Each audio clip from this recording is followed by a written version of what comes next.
Listen, self-defense is illegal in Canada. You can't do shit to these people, to criminals. Otherwise, you're going to get charged and you're going to end up in jail, right? I hear this soundbite all the fucking time. Okay, listen. Number one thing I want to tell people to do, pick up this book, No More Mr. Nice Guy, written by a friend of mine. His name is Barry Holland. This is one of the definitive guides on your rights here in Canada to being able to protect yourself, your family, and your property, okay?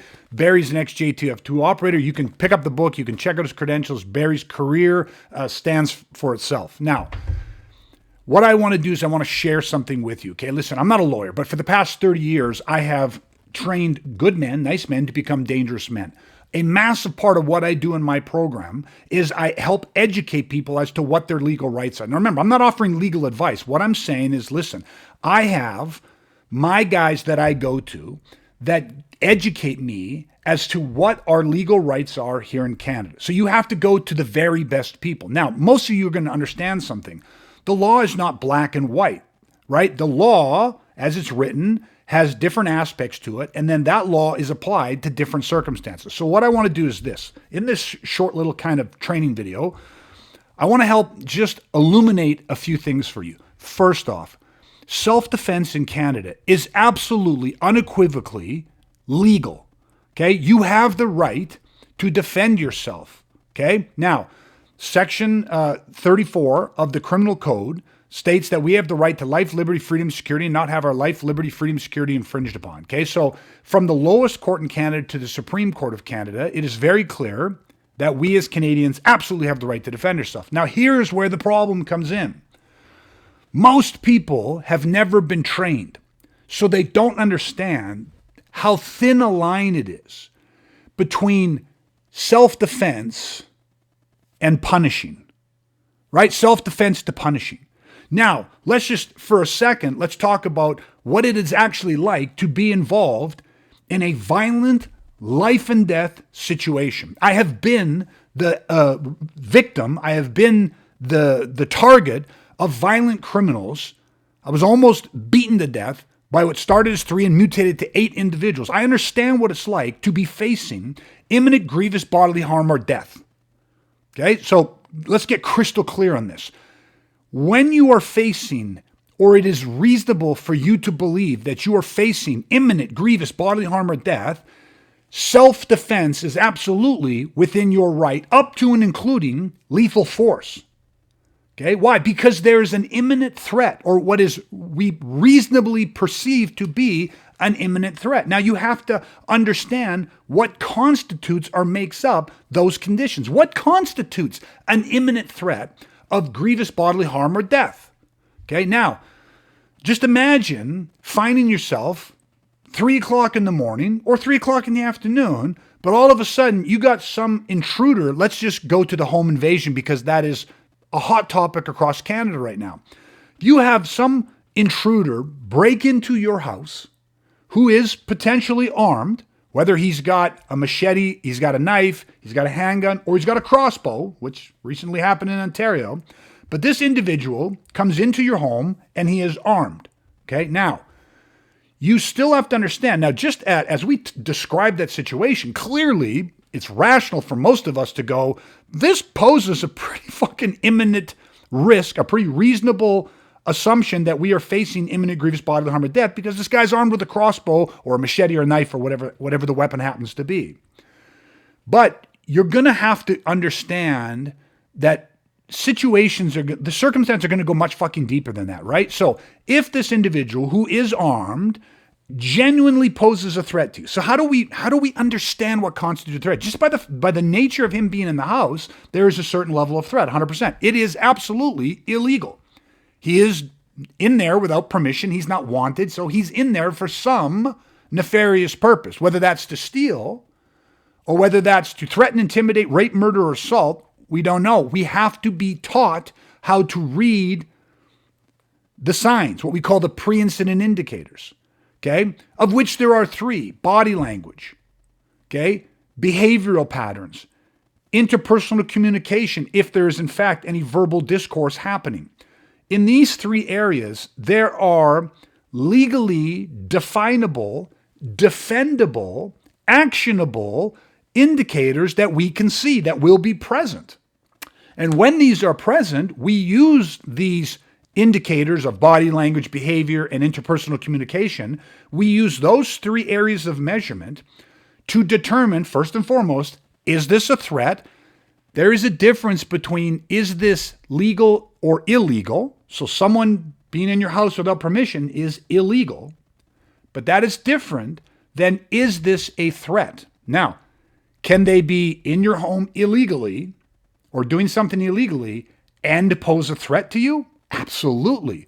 Can they be doing something illegal and not pose a direct threat to you? Absolutely. Okay? Now, the first thing again of the indicators is we probably have already determined that this is not legal if we're talking home invasion, but is this a threat? The second thing that has to be determined using those 3 factors of body language, behavior, and interpersonal communication is what level of threat. So self-defense in Canada, the level of threat matters, okay? Because again, the difference between self-defense and punishment. So when we are trained to recognize the indicators that will allow us to reasonably determine, yes, this individual poses a threat to me, but also determine the level of threat. Now, clearly, if we just think about this, as the level of threat increases, or if it just turns out to be already at a very fucking high level, so you have someone who's doing something illegal, they are, let's just say in this case, armed, they have physical capability, size and stature, and the body language, the behavioral patterns, their interpersonal communication, the verbal discourse, if there's any, are all giving off indicators that this person is posing an imminent threat to us of grievous bodily harm or death or our family. Well, now we have access to the protective rights of self-defense. We can protect our life, our freedom, right? Our families, our safety, our security. We can protect up to and including lethal force because it is reasonable at that point to prevent the imminent grievous bodily harm or death that we believe is about to befall us. Okay? Now, I talked about the magnitude of these types of situations. These are emotionally charged situations. Just by the nature, especially if you're talking 3 a.m, somebody, an armed somebody, is in your house.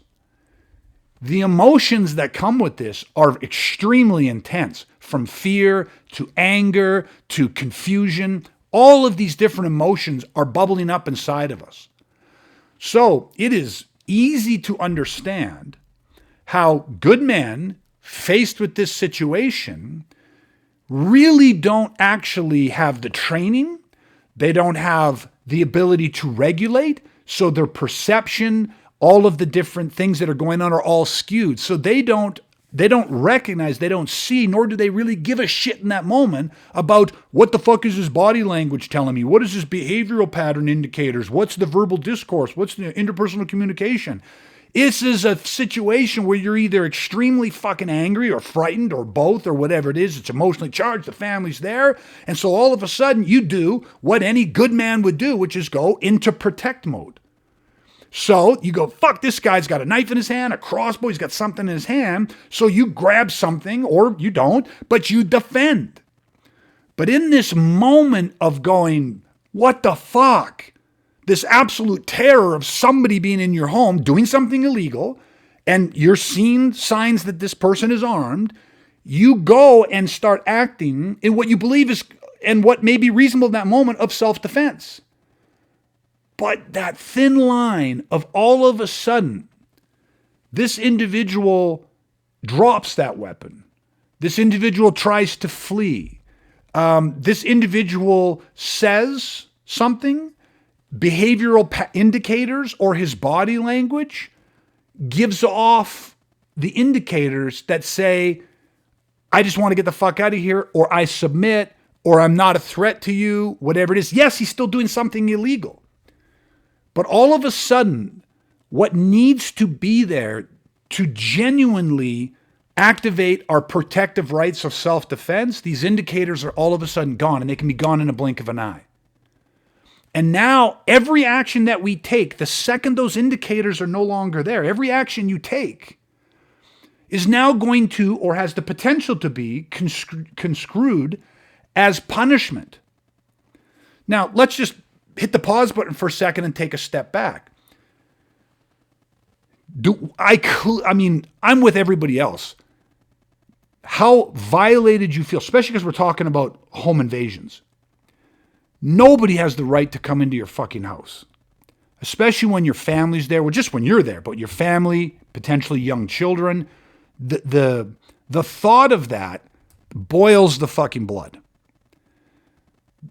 Even more so when we think, so now I actually have to try to fucking interpret what this person's intent is? Just by the fact that this stranger is in your house illegally to just rob from you boils people's blood. Not to mention the fact that he came in carrying a machete or a firearm or a crossbow or anything like that, a fucking bat, a lead pipe, a broken bottle, whatever. And then all of a sudden, so the onus is on us to then determine whether this guy reasonably poses a threat.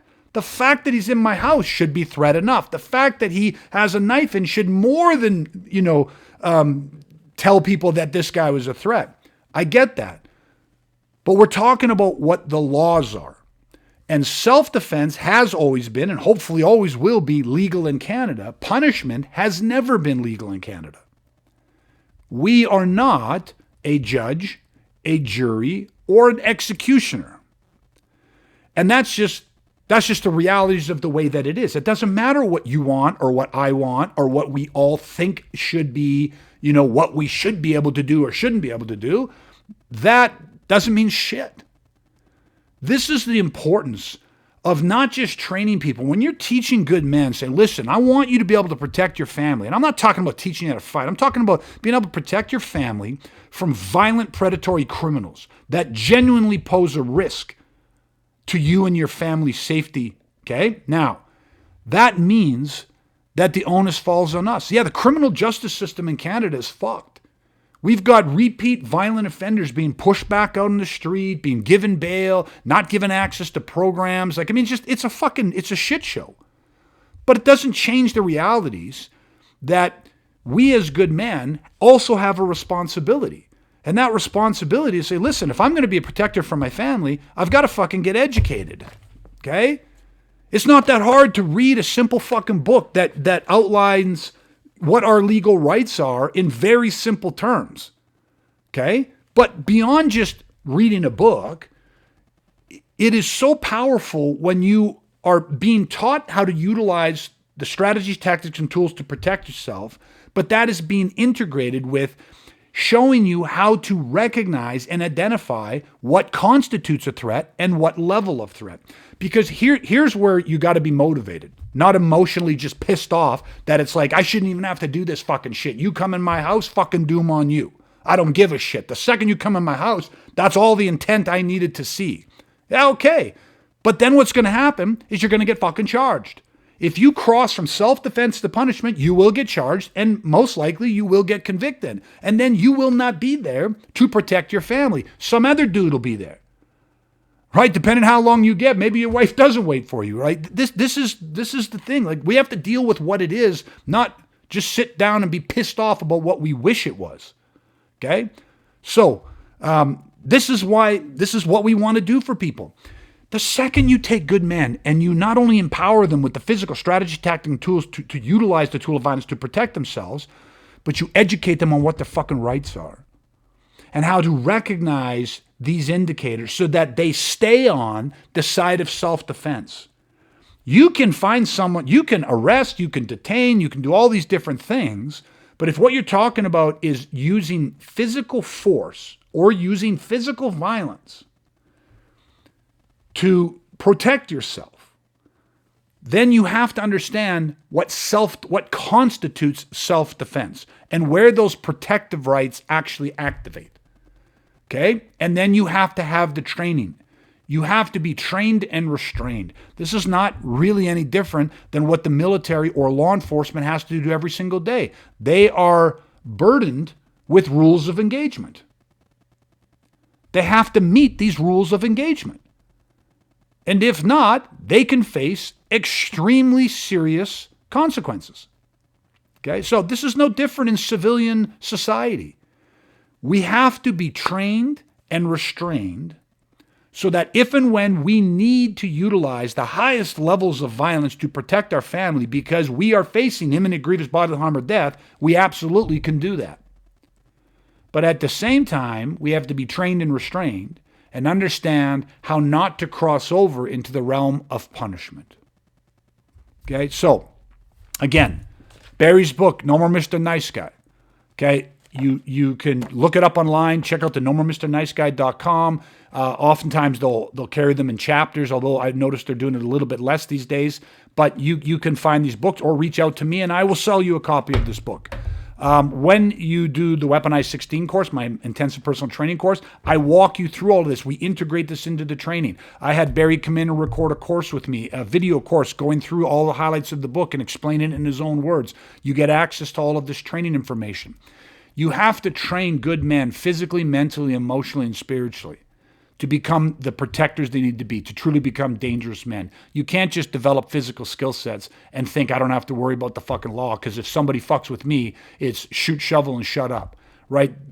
You know, listen, I know guys that's their mandate. That's what they say. But talking's easy.